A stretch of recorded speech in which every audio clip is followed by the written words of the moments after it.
Greetings, everyone, and welcome to this week's edition of Ask Shane Anything. This little show happens because some of you, actually a lot of you, are pledging at $7 or more per month at patreon.com/SIFTD at that Ask Shane tier. If you're interested in contributing, that would be awesome. If you're interested in being a part of the show, that would be great too. Just head to SIFTD.net. There's a link in the header there you can click to go to our forums and ask me questions literally about anything. Let's get to this week's show. Okay, our first question this week comes from Kevin. Now that you have played and completed Assassin's Creed Shadows, I wonder if you think the game is good for someone who has not played the franchise for years or somebody who grew tired of the Ubisoft formula. Well, I guess the first thing I would say is a lot of that depends on how much you care about presentation, graphics, sound, stuff like that. This is easily the best looking and sounding Assassin's Creed ever, so if that matters to you, give the game a bump up. Secondly, I will say this, it is streamlined. So you are collecting stuff, but I'll just say this, you don't need most of the stuff that you're collecting. There are a few resources that they don't give you very much of, and you need to make sure that you collect that every chance you get. So you are going to end up raiding resource chests and things like that as often as you can. But as you get towards the end of the game, you are going to have a huge stockpile of a lot of the resources that you will simply never use. So it's interesting how they gated it. They basically were like, well, we'll give you more than you ever need of all the other stuff, but here's these 2 resources we're just going to give you a little bit of to make sure you just can't blow the economy up in the game. So that's kind of how it's designed, but there really aren't that many things to collect. So again, there are resources, you don't need them like you may think that you need them, but there's not like feathers and all these little doohickeys and other things you need to collect. There are note pages though that increase, actually there's a lot of stuff to collect now that I think about it. I'll just say this, as someone who's played every Assassin's Creed, this game seems less collection happy than prior Assassin's Creed games, but it's still there. So if you can't tell, what I'm trying to do is find things that are different about Assassin's Creed Shadows from the prior games in the franchise. Now, there's only so much you can do once you've laid down the template for a franchise. Assassin's Creed is a game that's a great action game, a great action RPG, but it also kind of doubles as this like virtual historical tourism thing. And I don't think that's ever going to change. And we talked about this on Game Face about how some critics and people are saying that this game is boring. I don't think this game is boring if you didn't find the prior games in the franchise boring. Now, granted, you're not rubbing elbows with luminaries like Ben Franklin and people like that in this game. A lot of people, I think, will struggle to know a lot of the historical names that are included in the game. So maybe the history isn't as mainstream as some prior Assassin's Creed games, but here's the thing, like, this is what everybody asked for. Be careful what you ask for, you just might get it, they say. Everybody asked for this. They did exactly what people wanted. So if you find that boring, if you find history boring, then you might find this game boring. So again, I'm trying to find things about this game that's different than the prior games in the series. And I guess the biggest thing to me is the combat. The combat is the best combat ever in an Assassin's Creed game, and it's not even close. It is several magnitudes better than the combat in any other Assassin's Creed game. It really feels like it's not just this thing that's there to build the RPG stats. It's something that you can actually get good at and learn nuances about and things like that. So definitely the gameplay, at least combat-wise, is way better. The traversal, it's not perfect like every other Assassin's Creed game, so I'd say that's pretty much stayed the same. And then again, the story's going to vary depending on your interest. Do you care about feudal Japan? Do you care about Nobunaga and that whole saga? If you don't, you're probably going to find it boring. Did you care about the historical settings in the other Assassin's Creed games? If you didn't care for it, you probably found those games boring too. So in a lot of ways, this Assassin's Creed is very much like prior Assassin's Creeds, but to me, at least, it is way better in a lot of really important areas. First of all, the presentation, the graphics, and sound are just amazing. And then for me, a gameplay first guy, having the gameplay be a big focus and a big improvement for Assassin's Creed Shadows carries a lot of weight for me. So again, every game is a case-by-case basis. Some people care about stuff, some people don't. Some people care more about the story than anything else. Some people like me care more about gameplay than anything else. Again, this is why we set up our game evals, where you guys can set your own scale for how much you care about each one of those. There's no way I can ever tell everybody whether they should buy something or not. It's impossible to create one review that will satisfy every single person because everybody is different. So I think we've laid out what Assassin's Creed Shadows is, and now you need to decide whether you resonate with it or not. Okay, our next question comes from Jay Lynn, and this is a good one. What's the most trouble you've gotten into as a kid, adult, and professionally? Oh man, you're asking me to dig up dirt on myself. And I'll just I'll be honest with you about this stuff. I'm just gonna be honest about it. So let's see. The most trouble I got into as a kid, I honestly didn't get into much trouble. I was like a straight A student and like an athlete that played 3 sports. I didn't have time to get in trouble, honestly, but one thing that I did do that at least devastated me was I stupidly went to a Kmart, and one of my friends, the Beastie Boys had just come out, Licensed to Ill had just come out, and it was like this huge thing. I already had the album. I had been listening to it for a long time. I had turned all my friends onto it, and they all loved it and wanted it too. And I had made like some cassette recordings for some of my friends, like taped it basically, which is completely legal. But then I was at Kmart with another one of my friends who I had not made a copy for, and he's just like, I want Beastie Boys Licensed to Ill. And I was like, all right. And I tried to steal it from Kmart. I don't know what I was thinking. I tried to steal Beastie Boys Licensed to Ill from a Kmart, and I didn't even need it. I was stealing it for a friend. I don't know what I was thinking. When you're a kid, you do dumb stuff, and they caught me.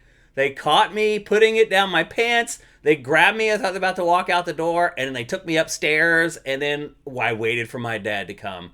My dad was a hard ass, man. Like, he did not put up with any BS. I don't put up with BS either. I definitely get it from my dad. Oh, man. I literally sat there and cried for like an hour and a half waiting for my dad to show up. Then my dad shows up, and it was so funny.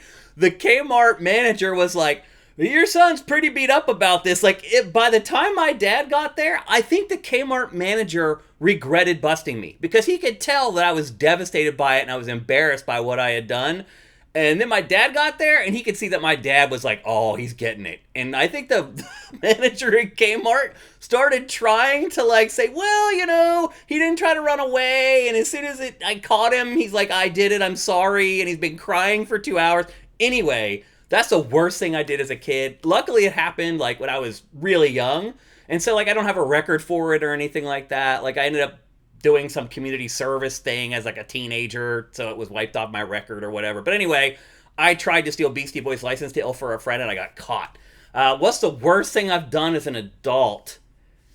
Oh boy. I don't know. I've never got into trouble. I've never been arrested, other than that shoplifting incident when I was like 10. Like, I've never got into trouble. I've never really done anything that's really hurt somebody or devastated them. I mean, probably as an adult, the worst thing I've done is like broken a girl's heart, like treated girls like crap. That's probably some of the worst stuff I've done as an adult. Led girls on when I was already like kind of talking to other girls and then breaking up with them and coming up with some lame excuse for why I would break up with them because I didn't want to hurt their feelings. And I think stuff like that is probably the worst thing that I've done as an adult. Mess with the hearts of some girls here and there. And then the worst thing that ever happened to me professionally. So you guys know I started at MTV as the editor-in-chief and supervising producer of Game Trailers. And then Game Trailers just exploded, and I got promoted to VP of content across Spike Digital Entertainment. So I was basically running content across like 5 or 6 different websites. And one of the websites that I was the head of was Spike.com. And I've mentioned this before as well. But part of that was putting up Spike's full episodes of their TV shows. But also we had a content team there that sometimes they would create content around Spike shows. So we supported Spike TV with their website basically. But also we had a whole other crew of content creators that were running basically what was a men's blog. So we had one guy who handled sports. We had one guy who handled music. We had one guy who handled autos. We had a girls guy that just posted like hot pictures of girls every day. And then there was one person who ran basically what was YouTube before YouTube. So basically what happened was there was a stretch where Viacom, MTV, whatever you want to call it, bought up a bunch of digital sites. They're trying to transition into this new digital age. because that's what everyone was telling them to do. And so they bought a bunch of websites, and they bought Game Trailers and a couple others, Neopets and a bunch of stuff. And then they bought this one called iFilm. iFilm was the first YouTube. It was actually YouTube before YouTube, where you could go and you could upload videos there, and it was just a viral site. Everyone could go and watch it, and people could upload their own videos. Well, what happened was I was running Game Trailers. I was running the men's blog at Spike.com. They fired the guy who was the VP of Spike Digital. They hired me to take his place and never took anything else off of my plate. So I took on a job that somebody else could not do on their own. They were incapable of handling all the work, and took that job and kept all my responsibilities from Game Trailers and sent Spike.com spiraling into the stratosphere. The traffic absolutely exploded. It probably was going to become BuzzFeed. So we had this site called iFilm, and people could go and upload videos there or whatever. Well, one of my guys who was running the iFilm part of Spike.com was doing some stuff he shouldn't have been doing. Basically what happened was there was a bunch of videos on iFilm that our guys were posting to iFilm that they probably shouldn't have, although technically there really wasn't that much wrong with it. And in fact, that stuff happens all day, every day on YouTube now. But anyway, they were posting it, and then somebody got angry and threatened to sue Viacom over it. And Viacom HR called me down. They're like, hey, something's going on here. Why are there these videos that shouldn't be posted on iFilm that are posting on iFilm? I'm literally managing at this point like 60 or 70 people.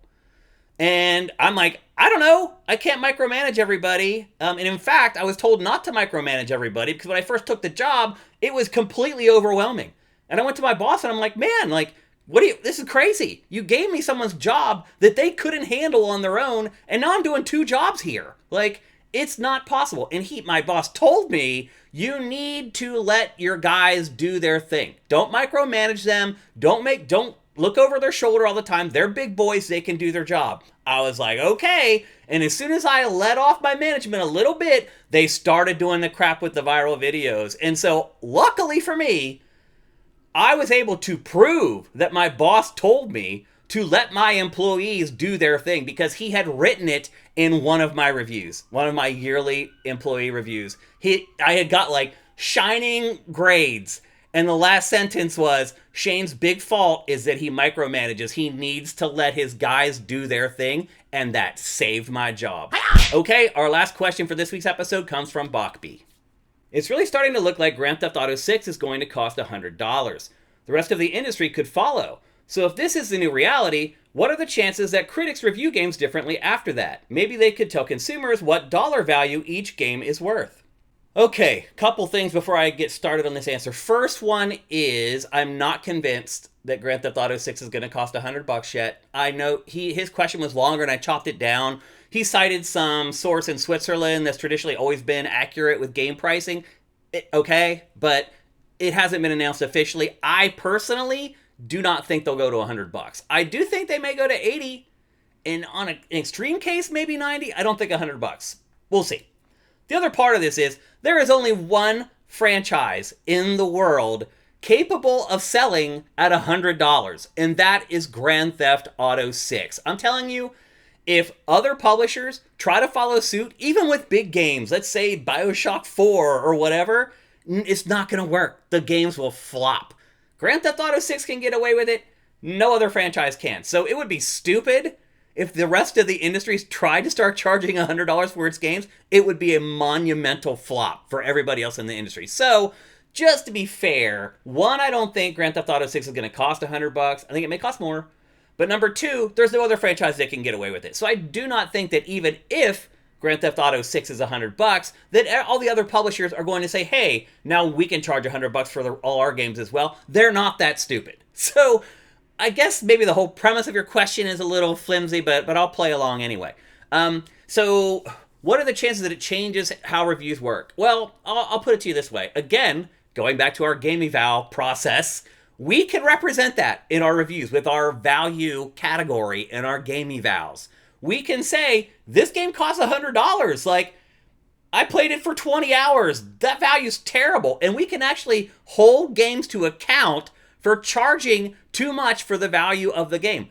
Will other game reviews do that? Will other outlets do that? Can they do that? I don't know. There was a lot of thought that went into our game eval. So anyway, we could represent that in the value category of our game evals. We can be like, yo, you get a 3 in value. You're trying to ask $100 for a game that runs 20 hours. So we have a way to handle it, but you're not asking about that. You're asking about the rest of the industry, how they will handle it. My guess is they'll mention that it's like $100 in the reviews and say, and maybe address whether they think it's worth the $100. I'm not convinced that that will happen. I don't see a lot of reviews talking about that a game costs $30 or $50 or $70. Mostly they just ignore the price of a game. Now some people will say, well, Shane, that's because like they get discounts later on. 95% of a game's sales come in the first month. So that launch pricing matters more than anything. That's when the game sells. That's when a game is going to get a sequel or not, is in that first month of sales. If a game tanks in its first month, it's doomed. So I guess I would say, will they review games differently? I don't think they will. And will we? No, we won't, because we've already accounted for this. 10 years ago, we accounted for this.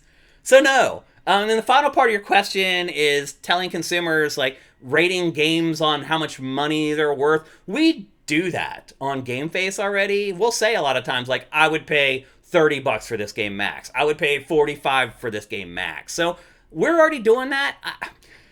I probably don't listen to enough of every podcast to know if other podcasts are doing it, but I read a ton of reviews, and most of them don't mention the price at all. So I guess what I would say to close is that I understand why you're asking this, because as a consumer, even a single game going up to $100 is a big deal, and it scares you that all the other games are going to follow suit, and they're all going to cost $100 going forward. And to be fair, they're probably worth $100 anyway. We probably should be paying $100 for each game. We've talked about many times how the price of games that like never goes up, but the cost of making the games keeps spiking and going up crazy high. So probably should be paying $100 per video game. We don't. Truth be told, I think we're not going to after Grand Theft Auto 6 launches either. Even if it's $100, I really struggle to see how other publishers would think, we could charge $100 for our game too.